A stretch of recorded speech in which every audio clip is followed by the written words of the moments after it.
not so sold on testosterone from women, but I don't know why more doctors, and it's probably because they're just ignorant and they don't know what Anavar does.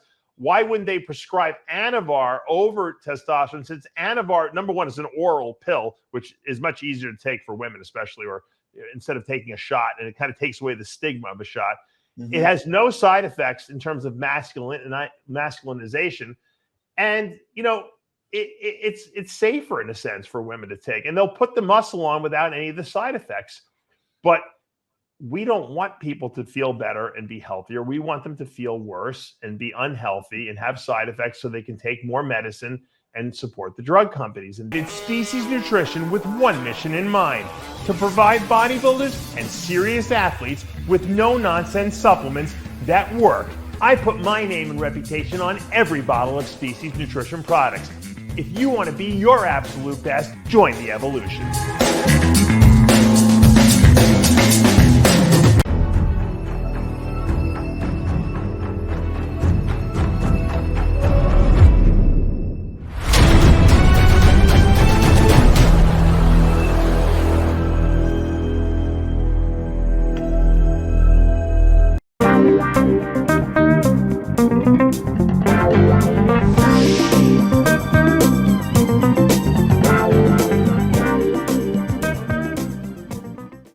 Dave Palumbo back for another edition of RX Muscles Supplement and Science Review. I'm here with my good friend Humberto Ponce, and by popular demand, Humberto, we did a show on bikini training and how to train women and diet and supplementation, performance-enhancing drugs, and it was so popular, and you got so many questions, and you've been giving me clips. I've been putting them up on my Instagram that I think we should do another show. You had a bunch of questions you sent to me, and I was like, holy mackerel, that's a lot of questions. So if the questions are out there, you know me, I got to answer them.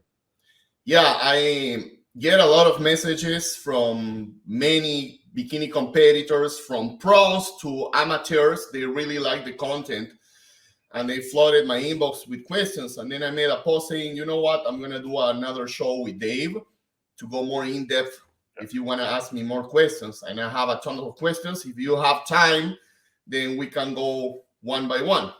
There's always time, because I believe in educating the masses, obviously, and we see, I think that you have the same frustration I do with training people. We see a lot of people doing a lot of stupid things, and all the time. It's funny. You probably have get this question. I didn't even talk to you about this, but someone just sent me a text message and said to me, "Can I use this?" And it was a picture of that. You ever see that Flavor God, the Flavor God, or something like that? The condiment. Yeah, and it looks good on inspection. If you just look at the protein, fat, carbs, everything's zero. So people think, oh, it's free. I can use it. And so I said, well, let me go take a look. I had never looked at the ingredient list, and I went and looked at the ingredient. And the first ingredient was almonds. Now, it doesn't take a rocket scientist to know that almonds have fats in them. That's probably the majority of the calories come from fat.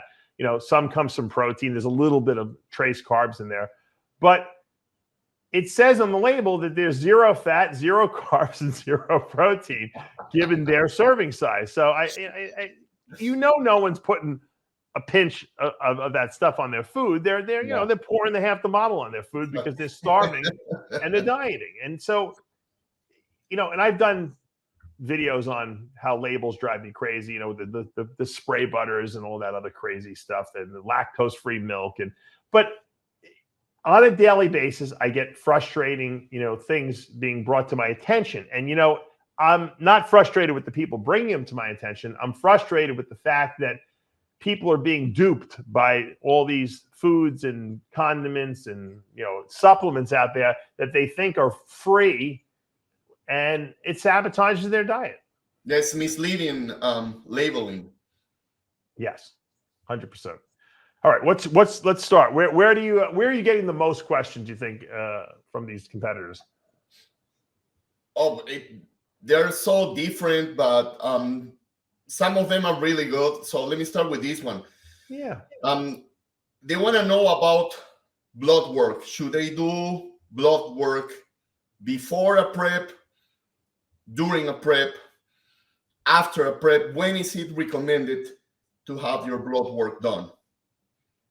I recommend that people do blood work when they don't feel right or things are off. Okay, something's not right. Maybe you're gaining too much weight. Maybe you feel depressed. Maybe something doesn't feel right in your body.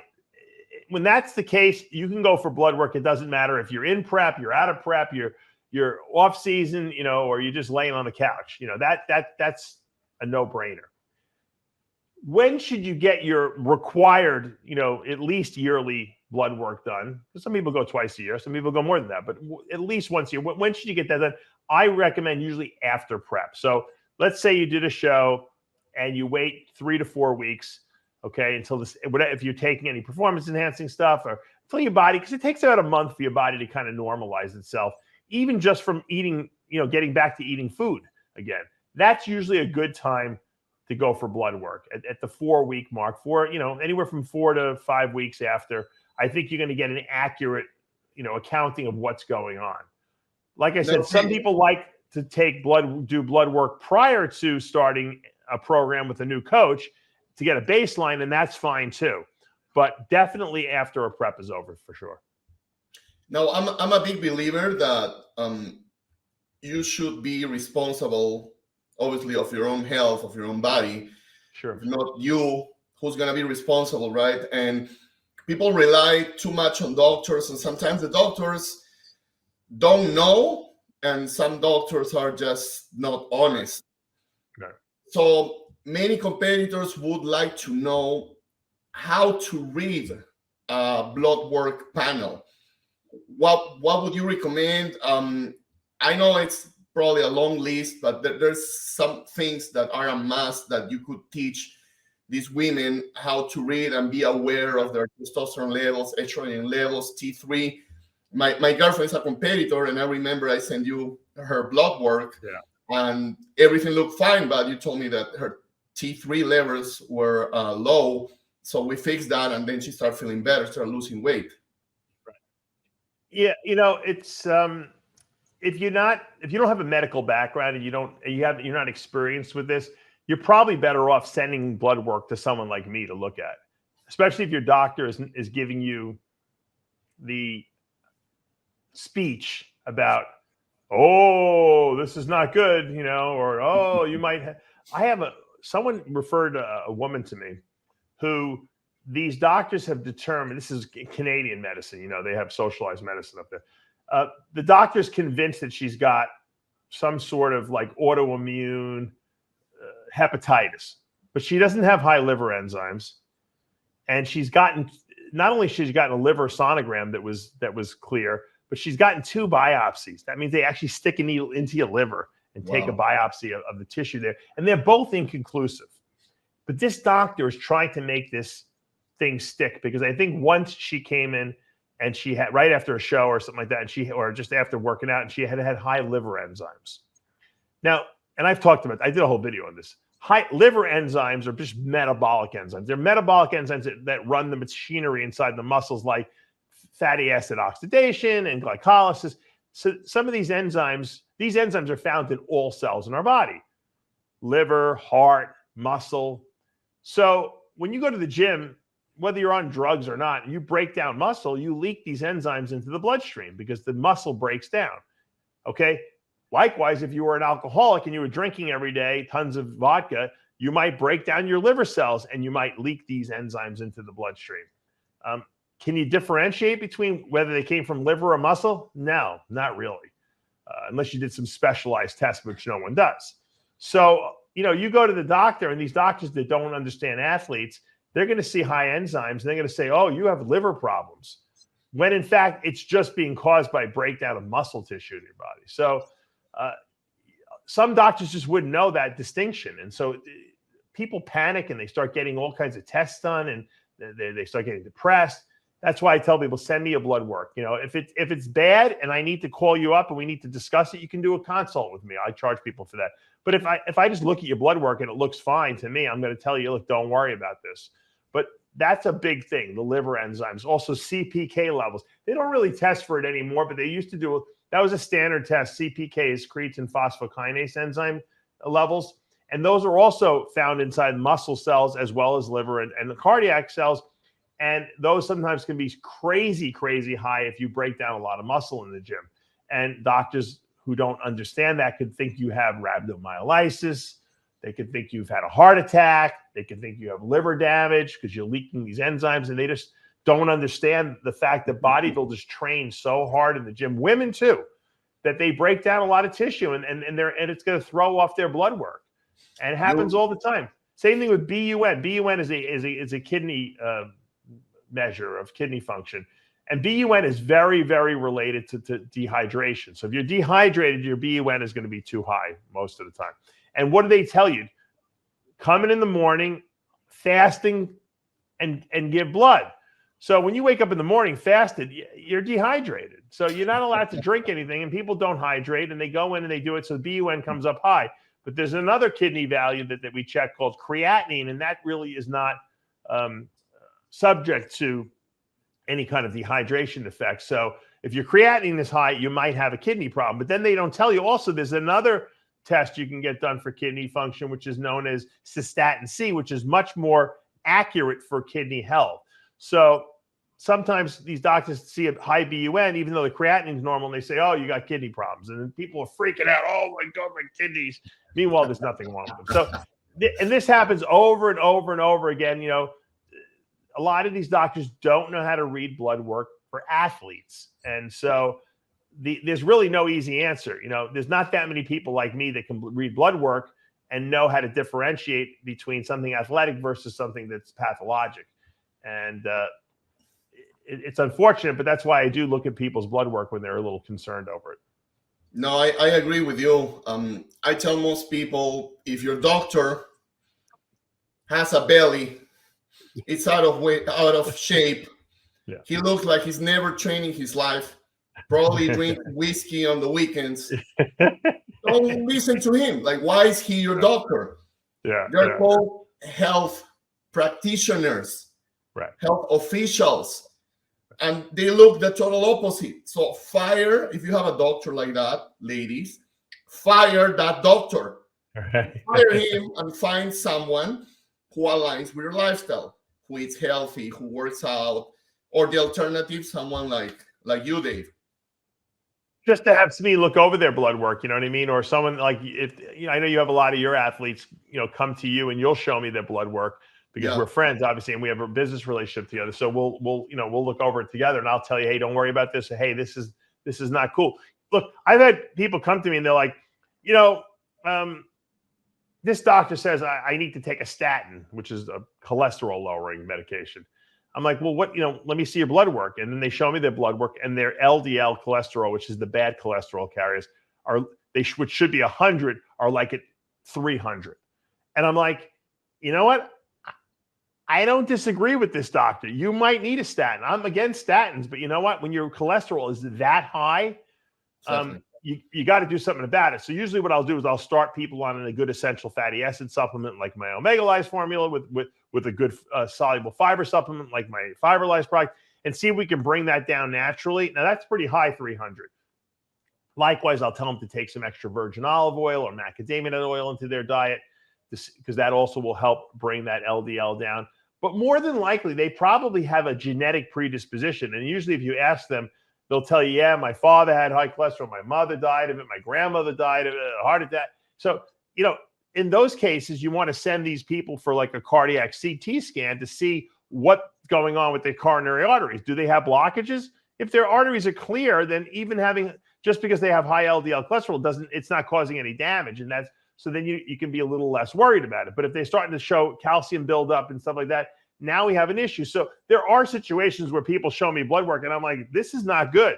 You know, sometimes creatinine is like 1.6. I'm like, that's too high, you know? So I'm not like one of these dismissive people, but I know which blood values that are important. And I know which ones you can kind of like, you know, look right past, you know? I have had people come to me with vitamin D3 levels that were like 10 and they should be 50. I'm like, do you guys take vitamin D? I thought everyone took vitamin D3 at this point. You know, I mean, I've said it only 10 million times already that you should be on it. And they're like, no. I said, well, you got to get on it. So there is definitely intrinsic value to getting blood work done. It's just knowing how to interpret the results. I agree with you, Dave. Thank you very much. On that note, ladies who are over 40, over 50, over 60, who want to be on testosterone replacement therapy, human growth hormone, and Anavar, at that age, do you recommend them to cycle or to stay in a low dose forever? You know, I work with a bunch of women, and some of them do take testosterone, very low dose testosterone replacement from these hormone replacement clinics, like 5 or 10 milligrams a week. Some listen to me, and my recommendation always is do DHEA. You can buy DHEA from Life Extension on Amazon.com. It's not illegal. And DHEA, dihydroepiandrosterone, is the hormone that your adrenal glands produce in both men and women. But in women use that and convert it to testosterone as needed. So if you're low in testosterone in your body, or your sex drive is low because you've hit menopause and things just don't seem to be working as well, you can go on DHEA, 25 to 50 milligrams a day. Doesn't require a prescription. It's 100% legal, and your body will convert what it needs to testosterone. I'm of the belief that if you're a little older, and even if you're younger and you want to put a little muscle on your body, testosterone is risky business, because some people get a lot of side effects from it, and it's because in some women, they convert the testosterone to DHT, or dihydrotestosterone, which causes acne, it causes hair thinning, it causes, hair growth on the face, all the masculinizing things you don't want. Other women don't convert a lot of it at all, and that's really genetic. I mean, if you're a high DHT converter, whether you're a man or a woman, that's going to dictate your side effects. I'm a high DHT converter. And that goes back to a conversation I had earlier with Carmen Tuchenik, who's involved with this DNA company that I work with as well. And I sell on DavePalumbo.com these DNA testing kits through her company. You buy the kit, you kind of swab your cheek, you put it in the vial, you send it back to the company, and they send you a report. And Carmen actually will set up an appointment with you and go over your results. And you can find out things like what I found out, which is that I am a very high DHT converter. Just genetically, I have a defect in that gene. So I convert too much testosterone to DHT. However, I'm a very low estrogen converter. So I don't have a lot of estrogen in my body, which you can tell. I walk around very hard.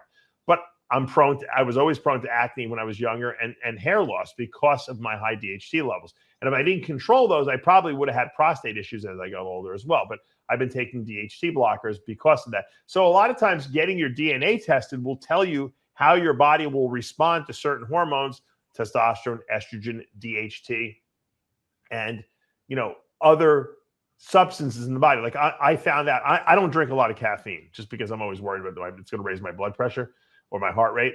And meanwhile, I have perfect metabolism of caffeine. Like I'm a very good at using caffeine according to the DNA testing. I don't have any genetic defects in that, the way I process caffeine. And you know what? If I do use caffeine, like if I'm driving a long distance and I know I got to stay awake, I could take a cup of coffee and it'll be like I'm on crack. It's like it works so well, and it doesn't really affect my heartbeat very much. It just kind of keeps my brain, stimulated. Same thing with alcohol. Supposedly I don't really drink a lot of alcohol. I might have a glass of wine here and there, but I handle alcohol well. Whereas some people don't metabolize alcohol well, and those people tend to be the ones that drink too much and they wind up becoming alcoholics. So I recommend in today's day and age that people get their DNA tested, because it gives you more data at your disposal. I found out, and I'm going to encourage you to do it as well as your girlfriend to do it, because I found out that I do not methylate vitamin B12. So luckily, I knew that is an issue with some people. So when I produced my product, Demineralize, my vitamin mineral mix, I put cobalamin, which is methyl B12, into the product, because I already knew that a lot of people don't methylate it. I didn't know that I was one of those people, by the way. And so, silly things like this, and that affects how you detoxify your body. That affects red blood cell formation. It affects protein synthesis. Wow. It affects your ability to store vitamin B12. So there's a lot of things that you can find out about yourself that you're not going to find out from conventional blood work, but that you can find out according to your DNA. So that's like the next level. So, you asked me about blood work. Yeah, it's good to go for blood work. That'll give you kind of like, is there anything dramatically wrong right now? But the DNA testing will tell you, hey, what might be a future problem that I can address now, and so before it becomes a problem. So the first step you would recommend before anyone at this age getting into hormone replacement therapy, do this DNA test, and then after that, get your hormone replacement therapy accordingly. Because I'm a big believer that if there is a product out there like testosterone for men, because testosterone is lowering dramatically as the years goes by. I don't want to be a conspiracy theorist, but that's the truth. You would believe that testosterone would be easily accessible in any pharmacy, and it's not. That's number one. Number two, there's a product like Anavar, which helps older women or men that have severe burns, helps with collagen production, helps you build muscle, helps your bones get stronger. You would believe that it will be promoted because you're going to live longer, and it's not. And human growth hormone, which again is going to increase collagen production, help you burn fat, help you build muscle, which is all the stars in the world, movie stars, you name it, rich people, they're on these products because they work. You would believe that they would be promoted, and they are not. So they don't want us to be healthy here. They want us to be unhealthy so they can spend a lot of money on medications and stuff like that. Exactly. And you know, I'm glad you brought me back because I got distracted. To answer your original question, I'm not so sold on testosterone for women, but I don't know why more doctors, and it's probably because they're just ignorant and they don't know what Anavar does. Why wouldn't they prescribe Anavar over testosterone? Since Anavar, number one, is an oral pill, which is much easier to take for women, especially, or instead of taking a shot, and it kind of takes away the stigma of a shot. It has no side effects in terms of masculinization, and you know it's safer in a sense for women to take, and they'll put the muscle on without any of the side effects. But we don't want people to feel better and be healthier. We want them to feel worse and be unhealthy and have side effects so they can take more medicine and support the drug companies. And that's the policies that's put forth by our medical establishment in this country. And the doctors are brainwashed in medical school and in training to prescribe what the medical establishment tells them to prescribe.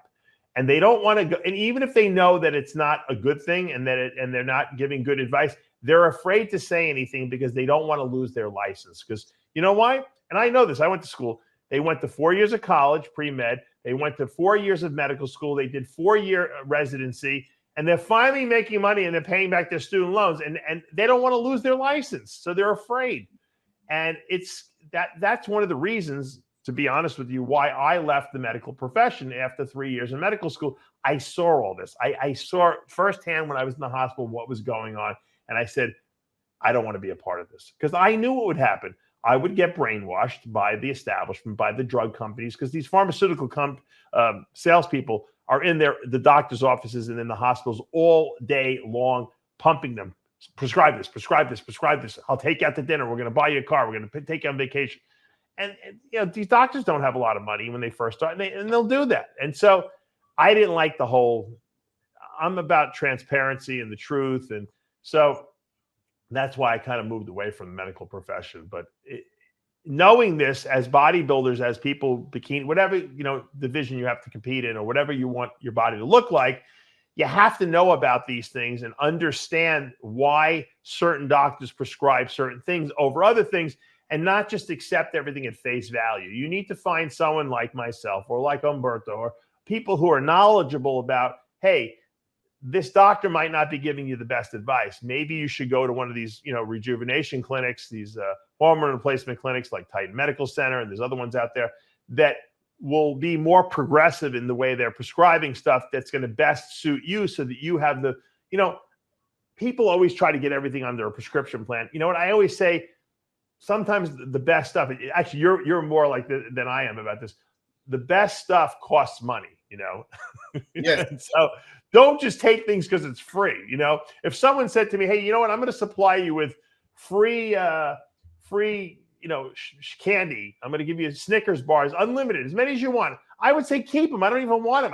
I'm not, because then I feel like obligated. I got to eat them because I got all these free Snickers bars, but I know the Snickers bars are not good for me. So why do I want them? Don't take stuff you really don't want. Get what you really know is the best. And I believe, Dave, that when you go to a doctor, he has to be servicing you, not the other way around. So if I'm like, I want to be able to live this lifestyle, let's say I'm 60. I don't want to be walking slow, just doing my aerobic class, and that's it. I want to be lifting in the gym. I want to be able to run. I want to be able to have sex with my wife like I was in my 20s. Help me. And the doctor has to work with you and help you have that lifestyle. If you're a man, all right, we're going to get you testosterone. How do you feel? They will not do that. They will not do that. And that's why you need to go to these hormone replacement clinics, and legitimate ones, not the ones that are just, like a cardboard box and, and they're going to go out of business tomorrow. I'm talking about like legitimate clinics. And like I said, the reason I always mention TitanMedicalCenter.com is because I've had a relationship with them for a very long time, and they're really good people. They really look out for their customers and for their patients, and they want to see people have good results. And yes, it's going to cost you some money. You're going to have to pay. Of course, if you ask for the Dave Palumbo discount, you'll get a discount. But still, I mean, it is important that you understand that you're going to pay for it, but you know what? You're going to get legitimate pharmaceuticals. You don't have to worry. Is it fake? Is it not fake? You're under the care of a doctor. You have a prescription. No one's going to question it. And I think that's very important in today's day and age. Concierge medicine, as we call it, where you pay for your medicine to get treated with extra respect, and people who understand, what you're going through as an athlete, and the fact that you, like you said, I might be 80, but I'm not ready for a retirement home. I want to, I'm not 80, I'm 55, but I'm saying if I was 80, I don't want to go into the retirement home. I want to still be able to go to the gym, and I want to have sex, and I want to do things that I was doing in my youth. Tell me what nutritional supplements, tell me what, drugs I need to take that are going to give me those benefits, not the ones that are going to, put me into an old age home. I want to optimize my health. I don't want to be the standard 60-year-old or 70-year-old. I refuse to do that. We're in 2023. We have the tools and the technology. I want to keep training in the gym. All right, so how about we give you testosterone, low dose or nandrolone for your joints. Come back. Let's see your blood test. You're feeling amazing. You're excelling at life. And now this becomes taboo. And it blows my mind away that you can go to a pharmacy and buy 5-10 bottles of vodka and a big pack of cigarettes, and they're totally fine. But if I want to find testosterone, I can't. I need to go to a doctor. The doctor tells me, oh, you're within the range of who? Of the couch potato who's my age? I don't want that, So I don't understand why they just don't legalize. Yeah, they should just legalize it and put a huge tax on it like they did with alcohol and tobacco, because no one care. I wouldn't care paying the big tax on it. I'd be like, fine, at least I could have access to it. It's the stupidest thing. They would make so much money if they just made everything legal. You know what I mean? Look at marijuana. They're taxing the hell out of that. They're gonna make a fortune off that. Just make all drugs legal. They don't want people to be healthy. Like, let's say you want to buy vitamin B12 shot, vitamin B, a shot, which you can do it yourself in the skin with a little tiny insulin syringe. Right. You can't. You need a doctor prescription. Probably the doctor doesn't want to give you that. But if I want to smoke cigarettes, go ahead, buy as many cigarettes as you want, buy as much alcohol as you want, no problem. But we care about you. It's just, it honestly pisses me off. I'm sorry, Dave, I went off topic. No, this is good because this is stuff that people are going to deal with when they go to doctors, and they have to understand that it's not just them, it's other people going through the same hoops they have to jump. I would put you in a category of a health consultant. So I would say to people, get a health consultant like Dave and have a different opinion from someone who actually lives that lifestyle, from someone who actually knows about medicine, who went through medicine, and now he's his own entity. It's an alternative kind of medicine. And then hear from him, hear from a doctor you trust, make your own decisions and act accordingly. Right. That's good advice. All right, Dave. So I have a question from bikini competitors, what would you advise on training frequency? How many days are optimal in your experience? I've been having this conversation with a friend of mine about overtraining and, how much is ideal. And I think a lot of problems relate to sometimes people who watch the top stars in our sport and they look at their workouts and they try to emulate that. And that's a big mistake because people who are at the top of their game have superior genetics.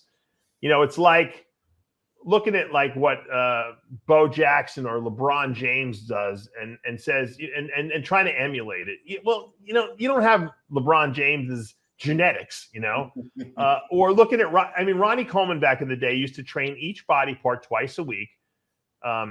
3 days, he'd train his whole body over 3 days and then repeat it and do it again. And then he would take Sundays off for church and then he wouldn't work out on the weekends. And that worked great for him. Anyone else who did the volume and the weights that he did would have been crushed. They would have made no progress. But Ronnie was a genetically superior, human being. And that's why he's probably the greatest bodybuilder of all time.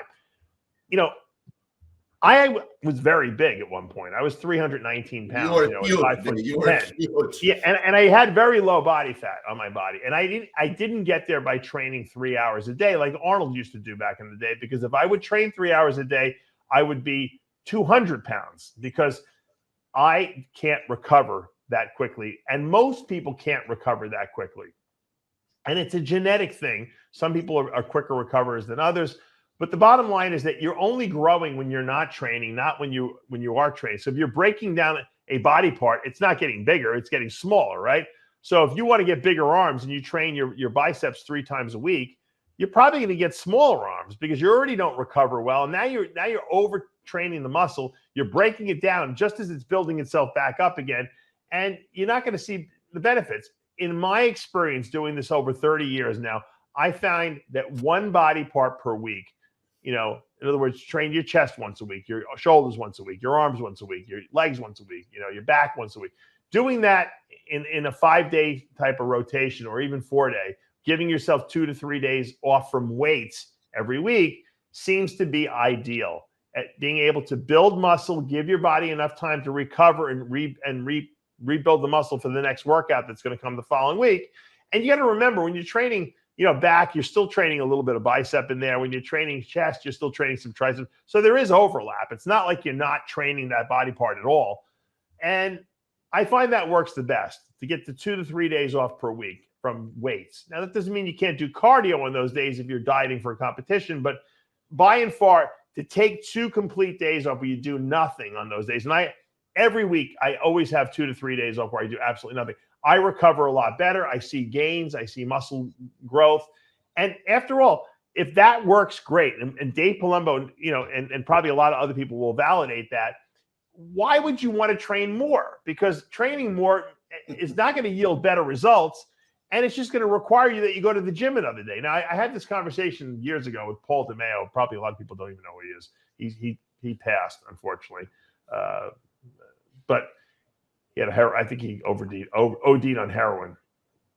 But Paul used to tell me, I got to train 2.5, 3 hours a day because otherwise I have nothing to do all day. Because he didn't work. He had supplement contracts. He's like, I like going to the gym. He had like a mental disorder. He enjoyed training. So I understand that. But if you're looking to be smart and create a game plan, how you're going to get the best results, once a week, each body part, try to keep your workouts under an hour and 20 minutes if you can do it. I know some people have to rest between sets, obviously, especially when you start lifting really heavy, but under an hour and 20 minutes of weights, 5 days a week max, I think you're going to see the ultimate results. And that goes for women too. Okay. If women want to get their butt leaner, they shouldn't be training glutes 7 days a week. It's not going to help. You're just you're just going to get a lot of swelling in there from breaking down that muscle excessively. That's not going to knock the fat off your ass, okay? It's not going to build more muscle on your ass faster because you're always breaking it down. Train it hard, high intensity, full range of motion, and then let it rest. If you have too much body fat in your body, then diet. Lower your carbs. Do more cardio. But don't confuse, building muscle and recovery from muscle with overtraining, because they're not compatible with each other. You hit gold there, Dave. That's so true. And at the gym, we stimulate and we grow and we recover. Yep. If you're training 6 days a week, you should be resting 6 days a week then in order to grow, if we think this scientifically. So it doesn't really make sense to be training that often. Right. And like you said, they see the Olympia. Oh, she says that she trains 6 days a week. Oh, I'm going to do that. It's not, because number one, you're not her. You don't have her genetics.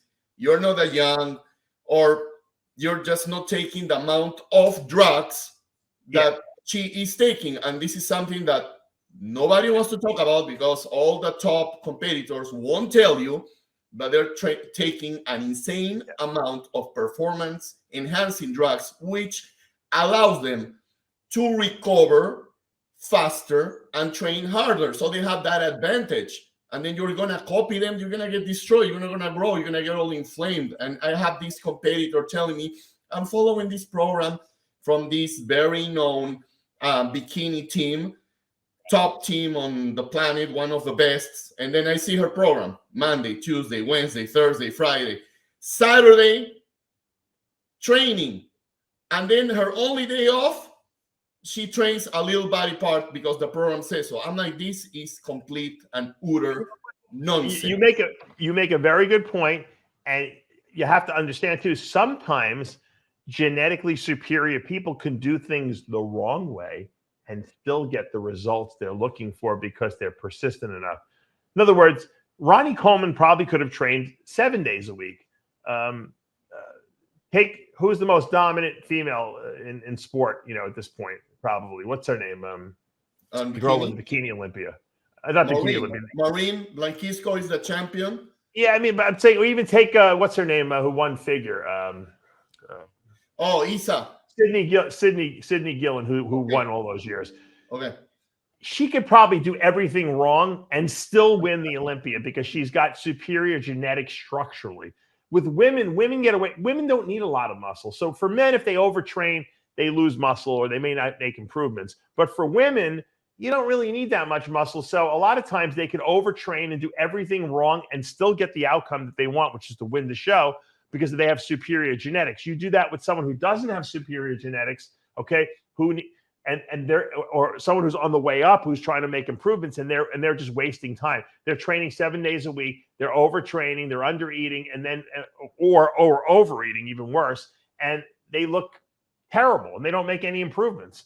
So don't, just because one team, bikini team, or one girl says she's doing this, and you watch her Instagram, she might be doing it, but she might also be succeeding, despite what she's doing. And maybe at some point she's going to burn out because she's never taking enough rest. So, when I was coming up, and I wanted to put muscle on so bad, there was a tendency to want to watch all the big guys in the gym and copy what they were doing. And I did do that initially because that's what everyone does, right? And I realized that just because they're big or just because they look better than me doesn't mean they know more than me. And when I realized that I was overtraining, and I listened to what Dorian Yates was saying about rest being important, and Mike Menser, and I knew a lot about nutritional supplements, about diet and essential fats, and I started putting all my knowledge together and making a plan. All of a sudden, in 5 years, I gained 100 pounds of muscle. And then all of a sudden, everyone wanted to know what I was doing. They didn't care about those other guys at the gym who still looked exactly the same as they did 5 years ago. Dave Palumbo gained 100 pounds of muscle. What the heck did he do? Yeah, now you have the secret. Tell us the secret. Right. So just because people are doing stuff, you got to know what the right thing to do is and trust, have faith in that process and follow it. Just because 100 girls are following on this team or doing it a certain way, it might be the wrong way. Exactly. If it doesn't make sense logically and scientifically, and it's going against all these principles we're talking about here, it's probably wrong. Just because I don't train 100 bikini girls, and I have a lot of I train probably 20 bikini girls at any one point in time. They all get great results. They all get great results. You know why? Because we're doing it the right way. And they might not be the most genetically superior people, okay? but they're getting good results at an accelerated rate because they're doing things the right way. So you have to trust the process. Science is what science is, and that's the end of the story. There's a certain right way to do things that you're going to get optimal results. Does it mean you won't get results doing it the wrong way? No, it's just you're not going to get as good of results. And so if you're looking to maximize results, listen to what we're talking about here. You know what happens, Dave? It's the marketing machine is misleading. So you have a coach or a team or whatever, and they have a genetic freak. Then there's piggyback ride on that genetic freak and say, my system is the best. I have the best system ever. And then they start getting hundreds and hundreds of girls. Then they get another genetic freak and another genetic freak. So all their business is built on these genetic freaks. And the rest of the people, the hundreds of hundreds who will never be on that stage, follow blindly. Oh my God, maybe I will be the fourth champion or the fifth champion. No, honey, you won't. You won't, because they're selling you a lie. They train the way they train because they can get away with it, because they have the genetics, they're on drugs, and they're not telling you the truth. Like how you are explaining things, Dave, that's the scientific way. You have to train hard, you have to recover as hard, and you have to supplement, and you have to sleep, and you have to have your stress levels down. There's no magic sauce and no shortcut. You got to have patience. No one has patience anymore. You got to say, hey, this is not going to happen overnight. There's, any great champion out there, it didn't happen overnight for them. They've been training hard every year after year after year to get where they are. So there's no shortcut that in 6 weeks is going to get you to the level of, of that pro or that, person that you're admiring on Instagram. That's the truth. I have another question. Keto, it's about keto diet. Sure. So they want to know would you recommend to do keto all year long during bulking, during cutting, or only when you're cutting? Yeah, I don't like the idea of giving someone a ketogenic diet, which is, deficient in carbs, obviously, all year round. I think the body will get used to it and stagnate a little bit. So carbs are good to eat in the off season because they offer a fuel source for the body, and they shock the body. And when you eat carbs, your body releases insulin. Insulin is an anabolic hormone that drives stuff into the muscle cells. And it doesn't mean you need to gorge yourself on carbs and get fat. It means that you need to eat some carbs, because carbs spare protein. Okay, they spare the protein so that the protein can be used for building and repairing muscle, as opposed to using some of that protein for energy, okay, which happens when you're dieting a little bit, because when you don't give your body enough nutrients, and that's what happens when you're dieting, right? You have to shortchange your body of something, right? So you're shortchanging your body of enough calories, right, during the day so that you can burn stored body fat. But when you do that, sometimes you lose some of the protein you're eating gets converted to carbs. Sometimes you might lose a little muscle mass. Usually, if you're smart, you can avoid that as much as possible. But you don't want to sacrifice anything when you're off season and you're trying to maximize gains. Now, I do work with people that have blood sugar problems. Okay, if you are a type 2 diabetic or even a type 1, sometimes very low carbs off season helps people control their blood sugars better. In that case, that's a different situation, because if the person's a type 1, they're injecting insulin. So it doesn't even matter anymore. You're not slowing down anything. But for the majority of the people, okay, if I get them super ripped and lean for a competition, female-wise I'm talking about, and then we go into what's called the maintenance, kind of phase after we clean them out a little bit for 8 weeks, and I give them some carbs, which I'm not going to give them I wouldn't give them 300 grams of carbs a day, but let's say that we're giving them 150 grams of carbs a day. Their body's metabolism should adjust and upregulate itself and start burning those carbs really fast. The only time I see people gain a lot of weight after a show and get real sloppy is people who don't go back to the gym, or people who start eating junk food because they're so happy they're off the diet that they can eat whatever they want, and those people will get fat. If you eat a regimented game plan, I've given women who couldn't eat a single carb during the diet because they would never lose weight, after a show, I'm giving them like 150 grams of carbs a day, and they're still dropping weight. It's like their metabolism went into overdrive. So I think unless you have a metabolic problem or like an insulin problem, blood sugar control problem, I think it's a good idea to put some carbs in. It doesn't mean you have to put a lot, but I would put some carbs into the program. Balanced. Yeah. All right, Dave. This is a good question for you. These female bikini competitors want to know, and I think this is a great question. This is very important. What's the mindset that you need to have to be a top competitor? And if you could use yourself as an example, what did you do in order to get to that level? Yeah. I think number one, you have to really be educated in terms of what the proper way to train is. We've talked about this before, what the right foods to eat are, what the right supplements you should be taking to supplement the foods that you're eating, right? And then if you decide you're going to cross that line and do some performance enhancing drugs, which ones are going to work for you to put muscle on, but that are not going to give you side effects and ruin your femininity, because that's a problem. I think that, people are afraid to talk about this in this day and age, but beauty on stage is an intangible, unjudgeable criteria that no one talks about.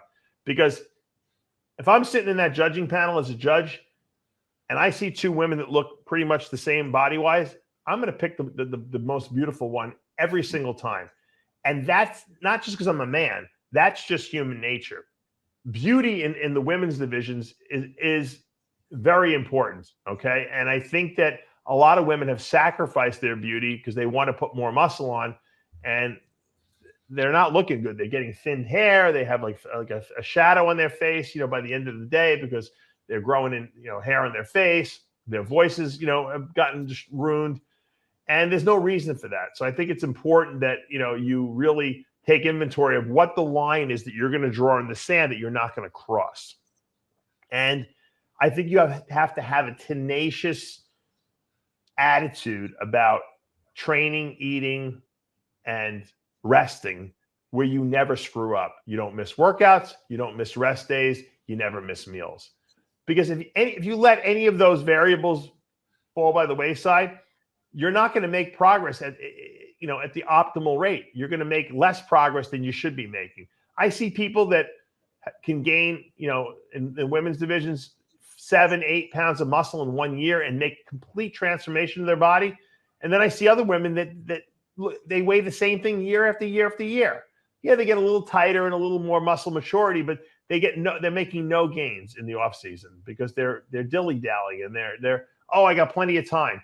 You need to treat every single day as if it's the most important day of the year, even if it's the day after the show.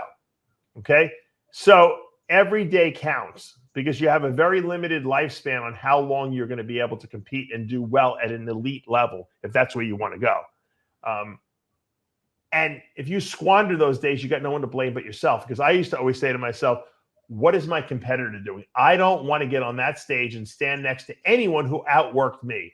So I'm going to outwork everyone. And this way, if I lose, you know what? I got nothing. Either I got screwed by the judges or there was just someone better than me there that day. And there's nothing that I did that cost me this victory. Because if it's your fault that you lost and you have people telling you, oh, if you would have been a little tighter, you would have beat that person, you're going to want to kill yourself. If being the best is what your goal is. And, everyone wants to be Miss Olympia, right? But the reality is that only one person is going to be Miss Olympia, but that doesn't mean you can't be a really, really good high-level pro and make money and be popular and have a business out of it. So don't be discouraged if you're not going to be the best in the world, but try to be your best. And that's the best advice I can give you. I always live by that mantra, and you know what? It served me very well all these years. I love that, Dave. That was beautiful. On point. I have another question. I always get asked this, and I wanted to ask you if you can explain what would you recommend females that are gonna take performance enhancing drugs? Should they pick Sarms or should they pick anabolics? Which one is better?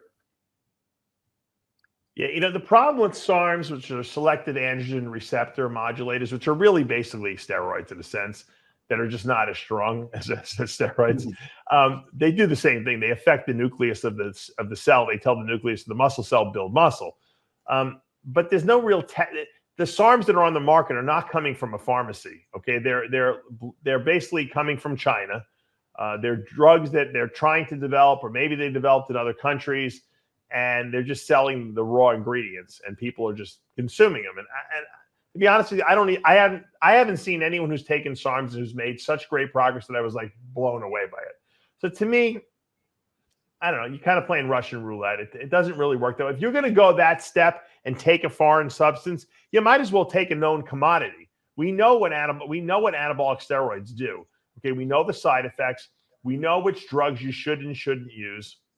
So for me, if I'm a woman and I know that Anavar has no side effects, and I know that I can go to a hormone replacement clinic and get a legitimate prescription, women have it made, because women don't need to take a lot of gear. So it's, even if they have to pay for it, full retail pharmacy prices, it's not going to cost them a lot of money because they're not taking a lot of drugs, whereas guys have to use much, much higher amounts. So for a woman, I'm going to a hormone replacement clinic. I'm getting Anavar. I'm going to get, a little bit of T3, which is, thyroid hormone to help me with when I diet for a show.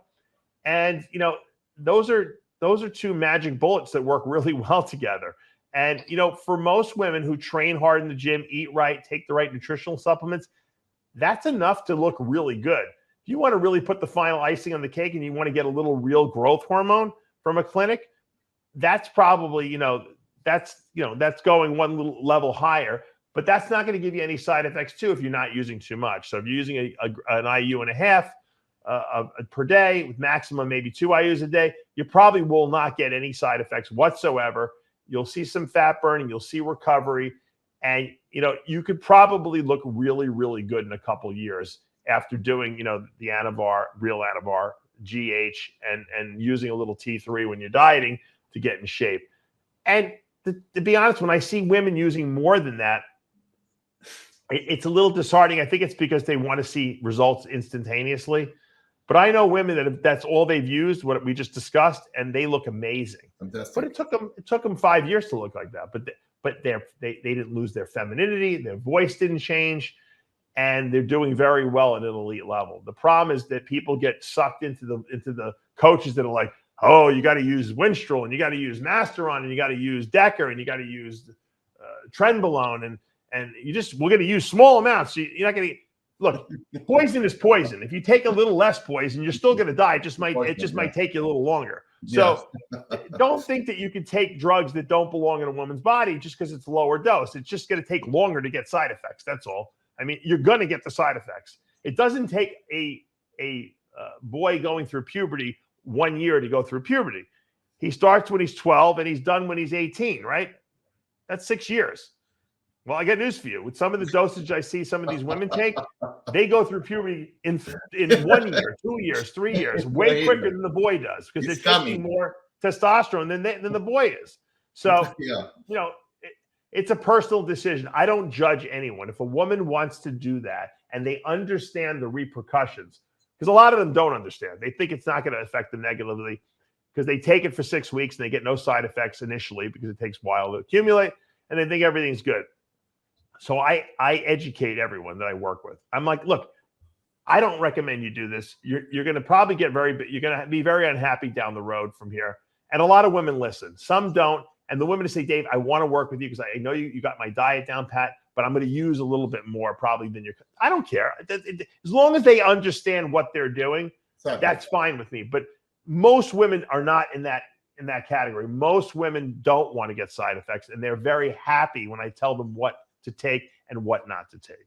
Well, also the problem that I see, and it's true that SARMs are not as androgenic as anabolic steroids, is how do you know this SARM is what they're telling you it is? There's no way for you to know. Number one, because Anavar, for example, oxandrolone, is being manufactured and sold legally. There's pharmaceuticals doing it. There's years and years of trials and testing in real women. We know it's effective. We know what dosages are, and you can get them. Number two, you can test to know if your Anavar is real Anavar, because I have this competitor telling me that in the city where she lives, there's competitors that are getting their Anavar from Mexico. And I asked her, all right, that's great, they're getting it from Mexico, it's cheaper, but how do you know it's Anavar? Because like you mentioned to me before, Anavar is faked as Devil. And even here, your doctor, because I had a problem, one of my competitors got a prescription from a doctor that got it from a real pharmaceutical manufacturer, and he sent us what it was supposed to be Anavar. And thanks to you, because you sell a kit that is called a Roy test, I tested it and it was an Anavar. Oh my God. Yeah, it's terrible. Evil. Yep. And what I told this girl is like, listen, if you get Debo, you're not going to get a ruined physique. On the contrary, you're going to build more muscle. You're going to get way stronger. You're going to look amazing. But the big problem is the side effects. The side effects that you're going to get from Debo are really masculinizing. You're going to get hair, you're going to get acne, your voice is going to change. And when you take Sarms, you don't really know what you're taking. It might be a guy in his underwear in India manufacturing something in a bottle, and then they sell it here, and some guy puts his logo and tells you, oh, it's a Sarm, it's legit. There is lab testing from where? Like, who is lab testing that? It's all fake. And you're like playing a Russian roulette. So I would go for something that is legit. It's been proven. We know it works. There is data about it. And we can play with the dosages. You're 100% right. I mean, you want something that's verifiable. And not everyone can go to a rejuvenation clinic and get it. Maybe they don't have the money. But if you're going to use something on the gray or black market, you definitely want to test it with the Roy test kits that I sell at DavePalumbo.com. The actual C vial, it's a 2-vial test, but the C vial actually was made just for Anavar. So if that C vial comes up a golden yellow, you know your Anavar is real. If it doesn't, then you know it's fake. So I mean, these tests are very, very accurate. And unfortunately, a lot of dealers will tell people, "Oh, those tests they're not good." They're so accurate that it's unbelievable. Matter of fact, I know someone who caught a rejuvenation clinic selling fake GH because they tested the rejuvenation clinic's GH with my GH tester, and it came back negative. I mean, it came back no GH. They tested it 3 times, and the test is 100% accurate. And that's what I did. Called out the person. What? That's what I did. Remember, I called you, and I was like, Dave. Yeah, you're not the only person. You're not the only person who did that. A couple people did that, and they actually found out that the clinic they were dealing with was selling fake GH. Yeah, this doctor was selling me fake Anavar, and I got a refund of my money. He's like, I didn't even know. I'm like, how come you do not test what this clinic is manufacturing for you? So now let me tell you why. I'm going to tell you. I had a friend, female friend. I'm not going to mention what her name was. And she was this was back in like probably the late 90s. She was, or maybe early 2000s. She was getting shipments from China. This is before anyone was doing underground lab stuff. She was getting like 1,000 Winstrol tabs at a time. She was getting 1,000 Viagra, 1,000 Cialis. She would get like the GH, the Chinese GH vials, like by the 1,000, and she would bring them to the rejuvenation clinics, these hormone replacement clinics in New York City, and she would sell them to these clinics, and because they were unlabeled, and then the clinic would put their label on there and they would resell it. Now, probably back then she was getting real stuff because that was when it just started. Okay, but these clinics didn't know what they were getting. They weren't retesting it. They were going on her word that this stuff was good. And the reason they were doing that was because she was getting it so much cheaper than if they would have had to go from a pharmacy and buy it from the pharmacy and then mark it up additionally for their retail clients. So I don't doubt that people are still doing that. Obviously, clinics like Titan Medical Center uses compounding pharmacies.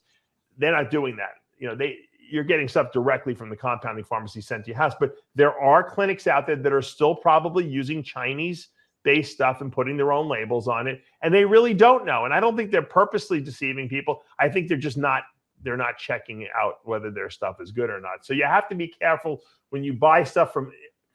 If the price is too good to be true, it's probably It's probably. I think if you're a competitor and you're serious about it, you must have a roid test, whether it's from a clinic, whether it's legit or not, because now you're double checking. Oh, this is real. Now I'm going to consume it, or no, there's something wrong here. I won't touch it. While with Sarms, you can't do that. You can't. Nope. So, and you don't know what's the long time side effects that you're going to get. So I wouldn't even touch that thing. Yeah. And you know what? If they were stronger than anabolics, I would say, well, maybe we should try. Maybe we should use them. But they're weak, a lot weaker. So Anavar, which is the weakest anabolic steroid, which is also why it's side effect free, is like 10 times stronger as far as I'm concerned than any SARM out there. So why would you use a SARM? You might as well use Anavar. At that point. Doesn't make sense. All right, Dave. I have a very good question because me personally, I've seen this firsthand from females, especially. Should a high-stressed woman prep for a show? I already know the answer, but I want to just you to go into detail. Sometimes people go through dramatic things in their life. I've worked with a lot of women that have had breakups. Guys cheated on them. They've lost spouses or boyfriends to death. The person died. And they're very depressed and they're very down on themselves. They lack of confidence, stressed out. And sometimes going into a contest prep is exactly what they need to take their mind off of what they're going through. In those situations, sometimes it's therapeutic because when you're dieting, and I can tell you this firsthand, the only thing you care about is your next meal and your next workout. You really could care less if you're in a relationship with anyone. I got news for you, especially when you get into the depth of the diet and you're starting to get real hungry and stuff like that. So sometimes it could take your mind off things. Other times it can be very distracting. And a lot of people will emotionally eat and they cheat on the diet. And in those cases, it's not a good idea. So you have to know who you're dealing with. If the person is one of these people who indulges in food when they're stressed out, then probably not a good idea. If you're one of these people who needs to take their mind off of what they're doing and put it into something else, that might be a person that would do well on contest prep after something major happens with stress, stress induced. Now, Dave, I would like you to see this issue from a different point of view. Okay. I'm going to bring an example of someone that I'm not going to name, but she's a woman. And when we train at the gym, that's not feminine energy. That's masculine energy. You're pushing the weights, screaming. Right. It's hardcore. That's masculinizing in a way. So it's masculine energy. So a female is tapping into her masculinity to train. Right. So you have that going on. Let's say this girl is on a high demanding corporate job. She can't be feminine in this environment. She's going to be on her masculine energy again, working hard for that paycheck. Maybe she has bills. So that's number 2. Number 3, let's say she's in school. Now she has to excel in school as well. So it's the third factor. And number 4, she has a pussy for a boyfriend. So now she is masculine on her own house. Yeah. So masculine at the gym, masculine at work, masculine when it comes to studies, her school, whatever, grades, just to be aggressive. And now she's masculine at her own house. And on top of that, we're going to add a competition where you have to be totally focused, driven, aggressive, training, the diet. Oh my God, please don't do that. in my experience, I see them like breaking. I'm like, honey, listen to me. Number one, kick this guy out of your life. Okay, you need a man.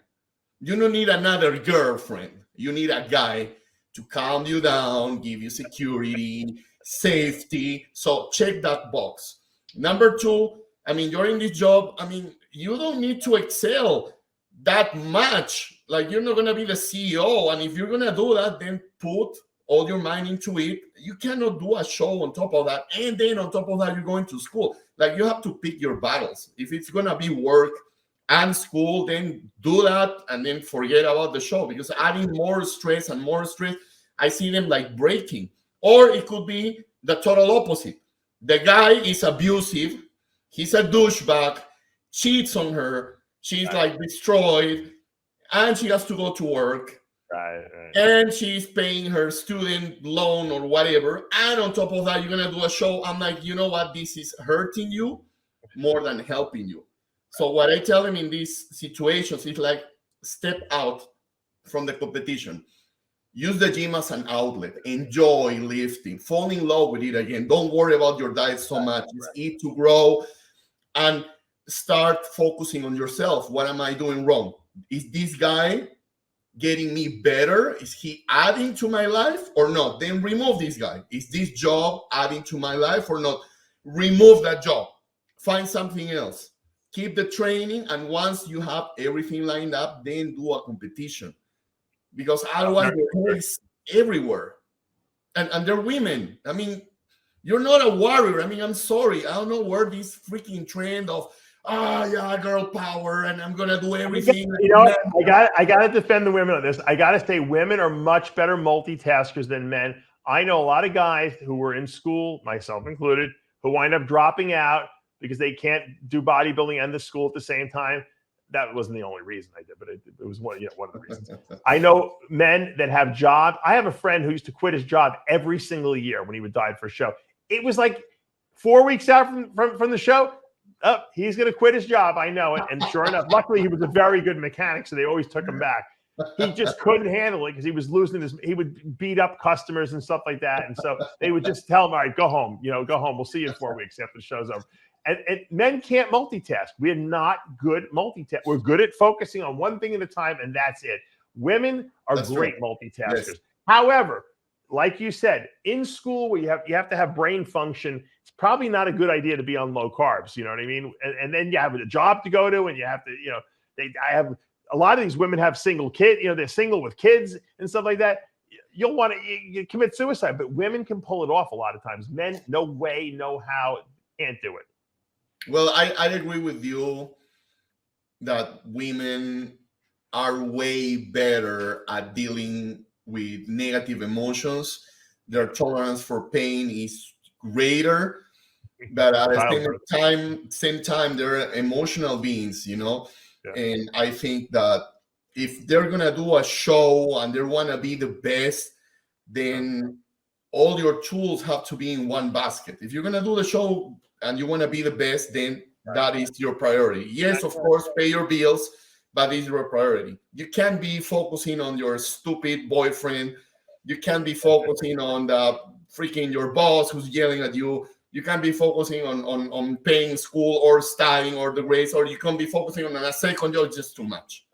I mean, be real, reevaluate your life, do a self-audit of the things that are important, and then do a show and be the best you can be. I'm pretty sure, Dave, that when you were competing, you weren't dealing with a bitch girlfriend. You weren't working 3 jobs.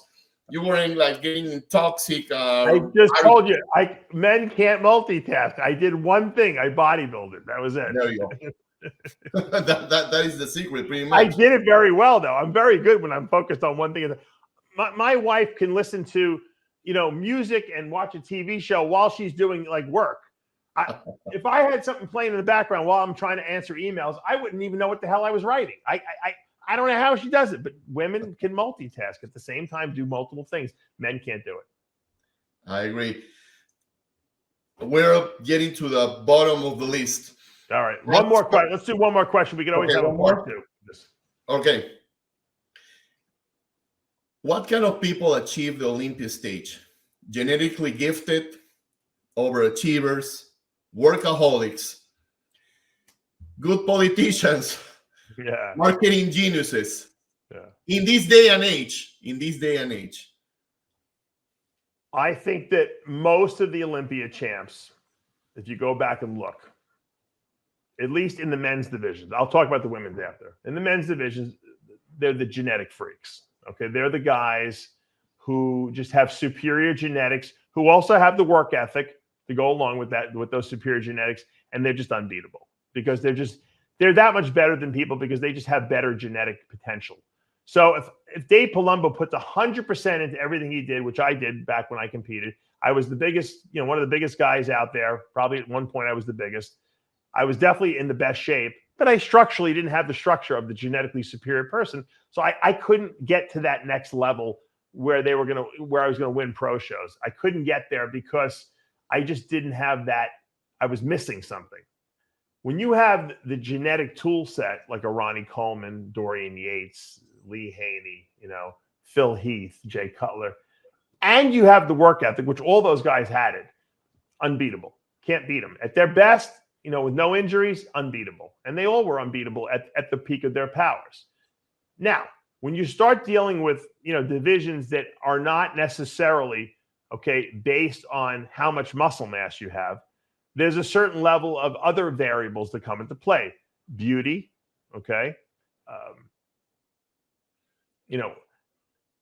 I guess image, how are you perceived by the public? Do we want this person representing us? Because you got to remember, in the bikini division, all those girls look amazing. I think every one of those girls in the top 5 can easily, justifiably be put as the Miss Olympia champ. And yet only one wins. So what is the tangible factor? Charisma, stage presence, how they how they make their contact with the judges, how they interact with the community, I bet what their social media following is, it has a lot to do with it too. And I think that, so there is some intangibles in there that aren't just related to physique, but I still think the top 5 girls in the world who can all vie for that title are all genetically superior. They have tiny waists, they have good wide shoulders, they have a round, butt, they don't have any loose skin, so there's, in physique competitions, there's a genetic component in every division that gives certain people an advantage. It doesn't look, I've seen people that are the greatest genetically gifted people of all time, and they never achieved the Olympia status that they could have because they just didn't have the work ethic to go with it. But I think at the upper levels, I would say 99% of the champions who won Olympia titles were genetically superior to the rest of us. Thanks for your answer, Dave. That was really honest, because it sucks that it's honest, but that's the truth. It's better, because then you take that frustration out of all these ladies that are killing themselves in the gym, taking more supplements than they should, getting frustrated. And I'm like, look, you took it as far as you could have and be happy about it. Just like you were a monster. My goal was always, whether I stated it consciously or not, my goal was always to make a living from bodybuilding because I love the sport so much. I wanted to get paid to work out. That's always, and I just assumed when I started that meant having to be a pro and winning the Olympia, right? Or at least winning pro shows. I assumed that's what it meant because, I mean, how else can I make money otherwise? I didn't know how I was going to make money. But my goal was to make money from bodybuilding. And you know what? That's what I've been doing for the last 30 years, making money from the bodybuilding industry, whether it be competing, and doing guest posing, seminars, writing for magazines, writing for websites, having my own RX muscle, having a YouTube channel, having my own nutrition company, Species Nutrition, doing coaching with people. I make a good living from the industry. And so I achieved what I set out to do because I, at some point, realized I was not going to win the Olympia. And I realized it really didn't matter because I was doing what I wanted to do. And one of my goals was I wanted to be Dorian Yates big. And I got to that point too. So I achieved both my goals essentially, and I'm still doing it. And I want to continue to do it because I don't want to get a real job. I don't want to have to go to Walmart and work. I don't want to have to, train people in the gym, 18 hours a day to make a living, which is, if I couldn't do what I'm doing now, I would be doing it because I do enjoy training people. I just don't want to do it. I want to be my own boss and have my own business. So, and it took me a while to get here, obviously, but you guys have to, decide what is your goal. Is your goal that you think you have to win Miss Olympia because that's going to give you the ability to make a living from the industry? That's not the case. Do you want to win Miss Olympia because that's always been a goal of yours and genetically other people have told you have the ability to do that? That's a different story. That I understand that drive because we all want to be the best, right? If they call you the best in any division, whether it be wellness, bikini, figure, fitness, then you've achieved something that not many other people have achieved. And you'll be historically go down in the annals of our sport as someone special. And that is certainly a goal someone can make. I know other people, they just want to have a supplement contract. I want to be paid by someone, and represent their nutrition line. And I know other people who want to own their own nutrition line. So everyone has their own goals. Find your own niche. That's my suggestion. And you know what? You'll be very happy because if you can do what you love for a living, you'll never work a day in your life. Wise words, Dave. Thank you very much. It's always a pleasure talking to you. Good conversations, and we'll do part 2 next time. Absolutely, Dave. Thank you very much. I appreciate it. Humberto's got an unlimited source of questions for me, and you know what? They're all very valid, very, very good questions because these are questions that people really have. These are what competitors, people getting into the sport are thinking in their mind, and they don't know the answers to these things. And that's why it's important that we address it, and that we address it even if we're repeating ourselves over and over and over again to drive home these points because they're very important if you want to have success in our sport. I'm Dave Palumbo with Humberto Ponce for another edition of RX Muscle Supplement and Science. We'll see you next time.